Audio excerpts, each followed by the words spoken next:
Fatherhood in this world, it's heavy. We wake before the sun, grind through long days, just trying to keep our heads above water. Bills stack higher, groceries cost more, but somehow we still find a way to provide. Somewhere along the way, however, we got lost. We gave everything to work, the hours, the time, the energy, because we thought that's what mattered most. Money, success, and stability. Sure, they do matter, but they do not matter more than time, nor more than presence. I've been looking around lately and realising how lonely it can feel, surrounded by people every day and still fighting silent battles no one sees, trying to be strong for everyone when inside you're just tired.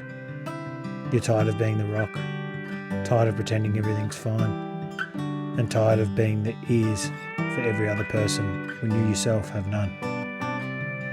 We're healing old wounds while carrying new ones, trying to break cycles and build something better. We want to give our families the best version of us, but some days it feels like there's not much left to give. However, we still show up, because that's what fathers do. We love hard, we keep going, even when the world feels like it's closing in. At the end of the day, it's not the money, not the work, not the grind that will define us. It's the moments we make, the love we give, and the man we're becoming along the way. This is the walk. This is fatherhood. Raw, lonely, beautiful, and worth every goddamn step.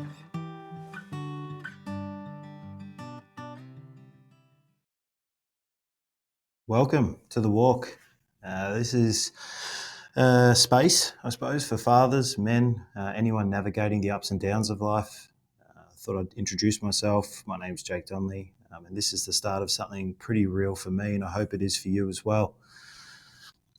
This podcast has been on my heart, I suppose, for a very long time. I wanted to create a place where we can talk openly about real stuff, fatherhood, mental health, purpose, and what it actually means to be a man in this world. I do want to remind everyone that I'm not here as an expert or a coach or a practitioner.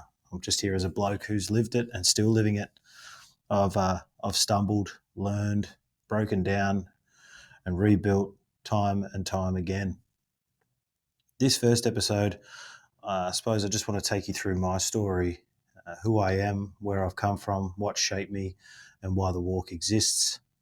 So yeah, let's jump in. It's pretty exciting. So we'll start, I suppose, I've sort of broken it down to a few parts, but to start off, I'll probably just go through my background and my upbringing. So I was born in Queensland, lived there till I was about 5, and then moved to New Zealand. We were there for probably about 5 or 6 years, and it's a stunning place, New Zealand. To be honest, I would love to actually be there full time. The people, the landscape is just stunning, and it holds a special place in my heart. And I've been meaning to try and get back there for years. So if there's anyone on here who is from New Zealand, I'm just saying hello. Feels like I'm a part of that country for a while, and was lucky enough to see a lot of things and travel to a lot of places around there and meet some amazing people. Then we moved back to Victoria, my family and I. So we shuffled around for years because of Dad's work, and we've sort of been here. I did all my back end of primary school into high school, and then till now. So my wife and I have just recently sold our house in Gippsland. We've moved back closer to family for the interim, just while we plan our next move. And sort of reassess where we want to go and what direction we want to head in. A lot of, I suppose, our moving around in the younger years was, like I said before, because of Dad's work. And I suppose seeing the strain on him and Mum so early with constant moves, financial pressures. And when you're moving around, you don't really have a family or a tribe around to help you learn and grow with your family. So as a young child and as a young man, I suppose, you learn quite early that life's pretty hard, and you don't really have time to fucking complain about it, to be honest. Like, you just sort of got to get on with it. And the one thing I'll always say about my parents is that they always got on with it. Sometimes it was peacefully, other times probably not so peacefully, but either way, they both made ends meet, worked hard, and gave us the best that they could with what they had. I went into construction pretty young. I finished school. When I say pretty young, I finished school, had the dream of going to uni. Uni wasn't for me. Couldn't do it. So I stepped into construction, and to me, it was just honest work, physical work, and it sort of gave me a sense of purpose. Felt like I was really a part of something every day. And then I've spent, the better part of 14, 15 years in the industry, going from the tools to supervision to project management. And in that journey, I suppose I've learnt a lot about people, resilience, and what pressure truly feels like. I just think there are few industries where the pressure can get as high as it does in construction. It's an industry full of people with a lot of money, wanting things done cheaper and quicker, but still expecting the same results as you would if you took your time.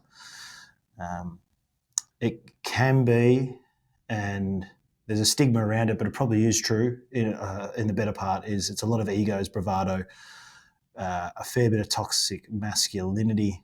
And there's a lot of people, for some reason, as time's gone on, that sort of shake hands and move forward agreement is gone. There's a lot of people with this gotcha mentality, and it's just fucked. You go to work each day, you just want to do your job, succeed at your job, and do an honest day's work and go home. And I think the hardest bit too with construction is that they call it the golden handcuffs. They really take a toll of you because you've dedicated so much of your time to one industry. And then to step out of it, you've got to start from square one again because a lot of your skills aren't transferable, especially when you're just on the tools. I'm sort of lucky enough that I've had that supervision, project management, even construction management experience for a while. So I've always been able to see people, deal with people, and I suppose their problems as well. And it's just become a natural thing for people to come and talk to me throughout the years and put not their problems on me. That's probably a poor way of putting it, but just had the ability to be able to be a set of ears for people because we don't always have that. And I think that's really, really special. But I suppose, as the years have gone on, something started to shift in me. And to be honest, I started questioning if this was really it. So if this grind, stress, and this identity of being the provider was all that there was meant to be. And I suppose I started to think like if what my parents did and their parents did was the answer to it all, am I content with working so hard for so little reward? It's been something that hasn't sat with me quite well, and it's sort of sat there for a while. So I've decided to try and start making some change, and hence why this walk has come about, but also things that I'm doing in my life and directions that I'm trying to go. That's the reason, I want to be so open with all of you moving forward with this podcast, and try and encourage others to make change as well. So we'll step into sort of the second part of this is around sort of the mental battles that I suppose I've faced and stuff that I see other people facing. And there seems to be a few constants, especially around young men and men in general. This podcast is an open space to anyone. I do, have a soft spot for men's mental health, but it's for anyone's mental health, to be honest. But these mental battles that we all sort of carry, I'd like to touch on that a little bit and expose some of the stuff I've carried. So, look, I am a true believer that men carry a lot of weight and pressure in this modern world. And that's not to say that women don't or haven't throughout time, but right now we're in a world where it's harder and harder to be, I suppose, what they call a man. And just like a lot of men, I carried a lot in silence, and at times I still do. It's something that I work through on the regular. I've tried different therapies. I've found that there's one person that I've reached out to as a social worker, and they seem to be fantastic because they don't sugarcoat it and add a bit of bullshit onto it. They're straight to the point and give me the exact answers. And yeah, to be honest, like the hardest part are the mental battles are the silent killers because they don't always show. Like for years and even now, like you can be surrounded by people and still feel completely alone. And that's sort of something I've learnt the hard way. I mean, I've cut off a lot of people in my younger adult years. And anyone who does know me sort of knows that I'm pretty direct and to the point. I'm understanding and caring and sympathetic and have empathy towards people, but at the same time, I've got sort of a no bullshit approach, I suppose. And I've found that I'm pretty good at reading people and understanding people. It's just become natural. So these people that I have cut off, like some were warranted, some probably not. But either if they were or they weren't, it was all beneficial to my journey. Uh, and I think it was beneficial because either they drained my energy, so I was able to get that energy back, or it was beneficial because it made me realize how important some people are, which you don't realize at the time. There's a lot of people throughout my journey that I've probably not given the time and energy to that I should have, and others that I have. And the ones that I have, to be honest, don't trust them as far as I could fucking throw them. But that's just the truth. And you learn as you get older. It's part of growing. It's part of becoming an adult. But what you do come to realize, I suppose, is that at a certain point, there's a certain type of shadow of pressure that begins to follow you throughout life. At times, it consumes you, and at other times, it sort of hides in the background. But for me, it's always there, and it's always been there, and continues to be there. So pressure is a big one. Um, there's the pressure to have it all together, to provide, to stay strong, to be a good son, father, friend, employee, colleague. The list just keeps going and going and going. But deep down, I suppose, inside, you sort of feel like you're breaking. I didn't realize how much of myself I'd buried just to keep going through life. And to be honest, for a long time, I couldn't remember what joy felt like, which is pretty sad when I sit there and think about it. I mean, I couldn't remember what happiness was or even what gratitude was. And I suppose it's because you kind of go from being a carefree teen to a bit broken in your late 20s to confused and anxious in your 30s pretty fucking quick. And life just, yeah, changes at a rapid pace. You know, like I hear people talking about, um, you know, how quickly life goes. And, you know, you always get that same stigma where it's like, oh, Jesus, it's already July, or, oh my God, it's, you know, it's already November. Where'd the year go? And it just feels like it gets quicker and quicker each year. And I suppose the pressure that comes with life, and I suppose then the anxiety that the pressure causes is sort of a norm across the board for a lot of men that I speak with, especially young men in a similar age to me. And I think the thing is that no one really sits there and talks about it, and not in a real way anyway. I mean, I've got a couple close friends that I can be open and honest with. I'll say things sometimes they're like, "Oh, it's a bit touchy to be saying that," or you know. But I think at the end of the day, we've lost a lot of our sense of freedom of speech. But I also feel like we've lost our touch with ensuring that everyone's mental health sort of matters. And the pressures, like I said earlier, that are on men at the moment are real, and they aren't stopping. So, you know, a part of why I'm here is to really talk about this in a real way, and I want to shed some light on real problems and real issues that men face. I mean, we're sort of told at the moment what to think, feel, be, how to act, and everything else in between. And it's a really difficult landscape to navigate, and one that we shouldn't like have to sort of do alone. And I suppose anyone listening, whether it's man, woman, parent, grandparent, friend, family, um, you kind of, you know, you want on your journey, you only get so far on your own, and you do need a network. I mean, that network could just be one person that you trust and be open with. But my advice is pursue that relationship or that connection and bond with that person, because there's plenty of times where I've felt like, and my wife's probably the one that cops the brunt of it. There's plenty of times that I've thought, you know, she doesn't need to hear my fucking problems. She's got enough going on with our plate. especially with our oldest soul and his things going on. And now we've got a second Atlas, and it's just chaos at the moment, moving house. And I think this poor woman has now got to deal with a man in his 30s who's trying to heal himself, and it shouldn't be her burden.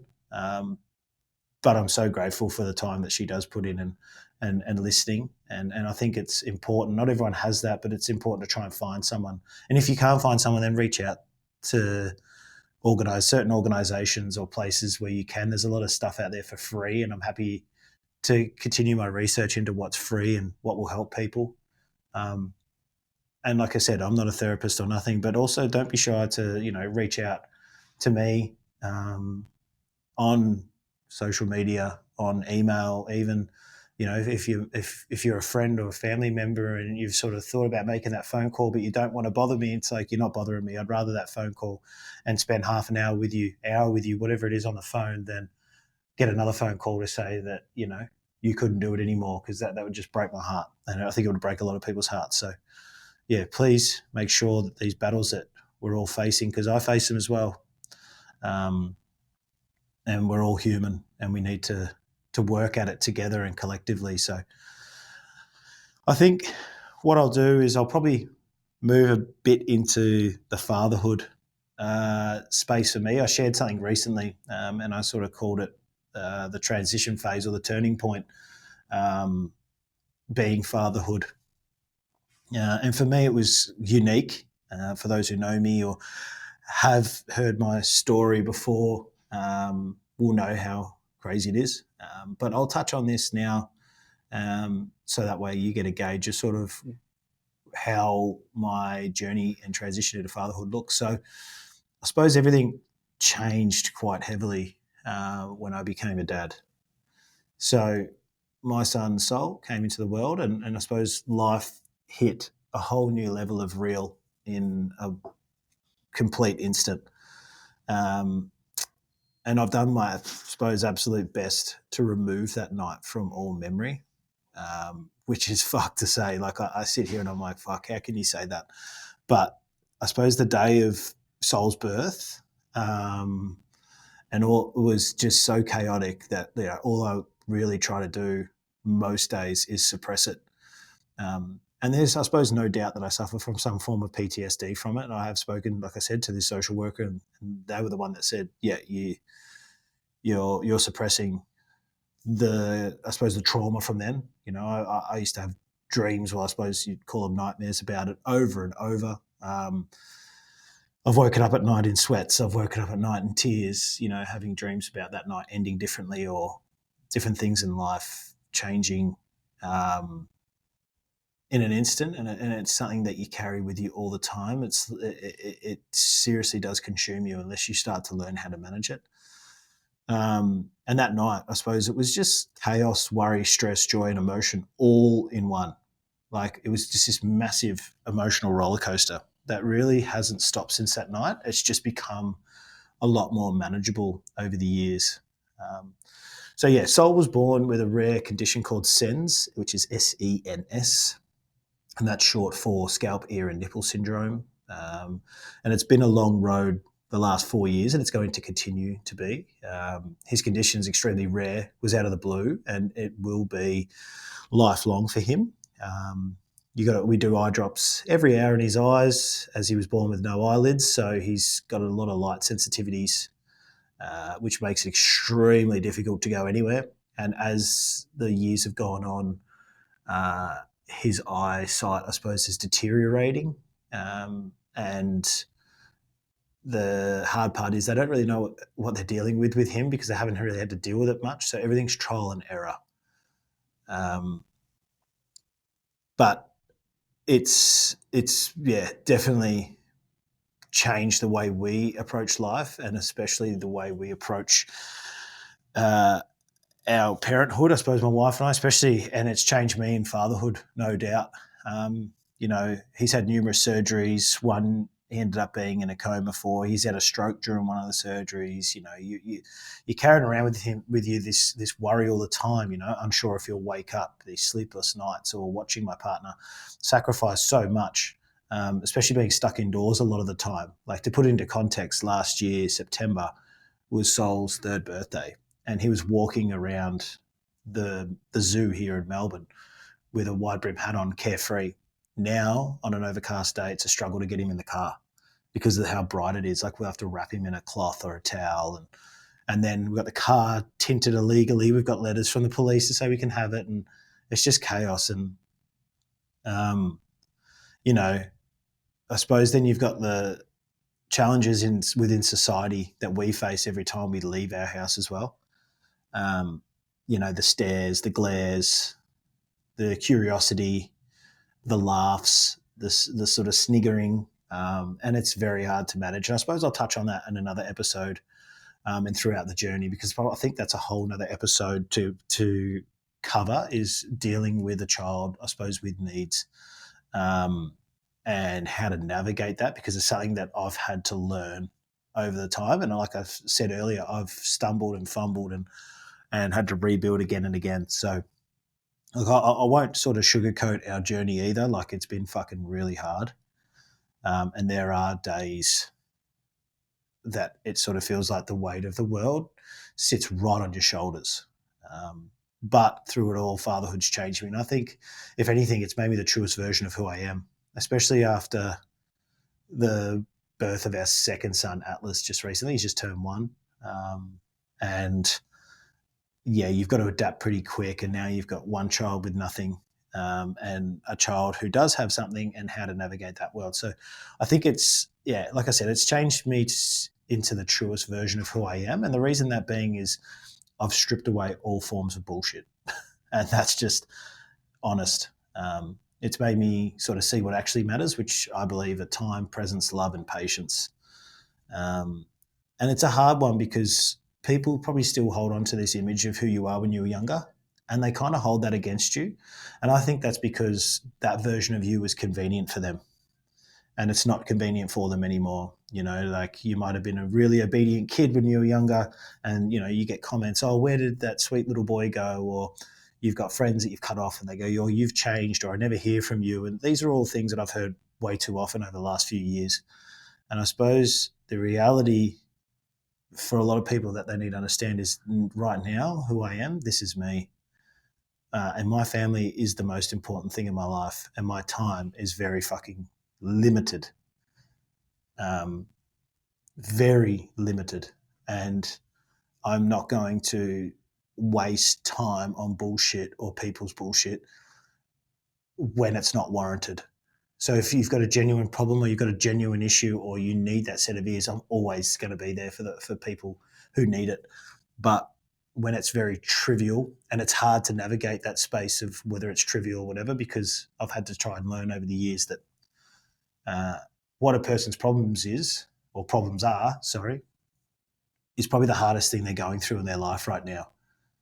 So you need to understand that, like, the enormity of what, say, a parent in our situation, or a father, or a male in my situation is going through, compared to a friend or a family member who's going through something that you seem so trivial. That could be the hardest thing in their life right now. So you've got to try and navigate through that, and that's not easy. But I suppose the reveal of my truest self probably has made me realize how many fathers out there are fighting their own unseen battles, trying to keep their families afloat while quietly falling apart inside. And I can say it with full honesty, you're not alone. I'm doing this just as you are. I'm currently doing it as we speak. And it's a hard road, and an uncertain one at that. And it's the reason, again, why this podcast has been started and going. I'll move into sort of healing and growth, I suppose. Two things that you kind of need to do. I would have preferred to probably have done them before I had children, because now trying to do both while you've got kids is a lot of pressure. And I think it's a perceived pressure that we put on ourselves, but it's also because we're trying to be the best versions of who we are. So, I mean, over the last few years, I've had to really face myself, stare at that man in the mirror one too many times probably, and I've had to look him in the eyes and question sort of who he is, what he wants, and if he's ready to chase it.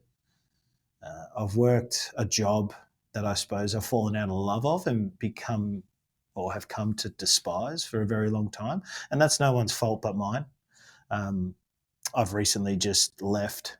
We've moved house, obviously. I've recently just left my current or previous workplace, and that's nothing against them. They were fantastic people, wonderful, wonderful people um, who did a lot to help me, but I just felt I needed a break.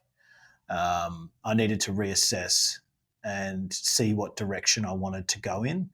And obviously, my skill set in construction will pay the bills, but now it's about juggling the juggling the time a little bit better. So I suppose, like you change jobs, and like I said, it's no one's fault but mine. I just never felt settled where I am. And I think the hardest bit is it's because I sort of want more time with the family, more time to help my wife with Soul especially, and Atlas as well. All this will happen to provide. So now my journey is about finding purpose and direction to bring not just fulfillment to my job, but also accommodate my family. I've had to deal with, I suppose, a lot of parts of me that I've ignored, pain I've buried, or guilt that I've carried, and the times I've missed out on living life, especially with Soul. And again, we'll go through this throughout the journey, but there's a lot of times where with Soul I felt like I haven't been a real father, and that was at the start. It's very hard to deal with, and it can make me quite emotional. But we will touch on that down the track. But to deal with all this is not easy, and I suppose healing never is. And I feel that we're sort of the first generation of fathers and parents trying to heal ourselves while ensuring our children never need healing. And that's a big weight to carry for both mothers, fathers, and all parents out there. I suppose we're working on creating a safe space for our children to grow and feel safe, all while trying to understand where our safe space actually is or where it ever was. And what I've started to understand is that being strong doesn't mean being silent, though. It actually means showing up. So you've got to show up for yourself, your family, and your inner peace. So even when you're tired, even when you're scared, or even when you're unsure, you step up and you tackle that unknown head on, one foot in front of the other. I'll say it a lot of times throughout this journey, but it's not about perfection. It's all about progression. And that's something that I've had to learn the hard way. And as I said earlier, I will be completely transparent and honest with you guys, and sometimes, I'll say my F's and Q's, and that's just who I am. I'm trying to remain as professional as possible, but at the same time, don't want to take away from who I truly am. But this podcast is honestly a part of my healing, and my goal is to hopefully make it become part of someone else's too. To walk alongside others in their hurting and their unknown, and I suppose to step out the other side of all our pain together, and really make this a community of people who I hope can meet through the page, the podcast page. I really hope we can make this community bigger. I suppose it's an old saying, but bigger than Ben-Hur, so that, people can interact. And I know there's situations where I've got where I feel like at times I can't talk to people because there's no one that I know personally going through my struggles, as especially with the soul thing, and dealing with hospitals and medical and all that. So it's very difficult to feel like you have someone to talk to. But I just really hope that this podcast can be a part of someone's healing as well, and just something that sort of helps them in those times of need, or gives them tools or strategies or whatever it may be to help them come out the other side. I suppose what I'll do is that's a lot about sort of me. I just want to talk about, I suppose, what's ahead and what we've got coming up. I suppose, it's going to be a lot of real conversations coming up. about men, fathers, parenthood, purpose, about walking, I suppose, through the fire and coming out the other side stronger. It's not going to be perfect. It's not going to be clean cut, beautiful dialogue all the time, but it's just going to be real. And I suppose, like I said earlier, it's a journey of progression and not perfection. If we're seeking perfection, we'll never get there. We need to constantly be learning and growing. In the coming weeks and episodes, I'll be diving sort of deeper into mental health, fatherhood challenges, relationships, identity, and I suppose everything in between. I want this to be a place where you feel seen, where you can nod along at some point and say, yeah, I get that. Or shit, yeah, Jake, that makes sense. I feel that. I also want it to become a space where you will leave me comments or messages online with feedback for the show and I suppose topics that you'd like covered. As I mentioned, I just want it to become a community who helps one another, and I want this space to grow. If you're walking this path and what I've said about myself resonates with you, then that means you're walking it as well and you're not alone. So I encourage you to get on board and I suppose we can walk this path together. I just thought, yeah, I'll take the time now just to say thank you for tuning in to the first episode of The Walk. I look forward to sharing more with you in the coming weeks. And if you want to be a part of this journey, be featured on the show, or even if you want to sponsor the show, please do not hesitate to get in touch. We have some big plans, or I have some big plans moving forward for where I see this going. And if you want to be a part of it at all, please reach out to me.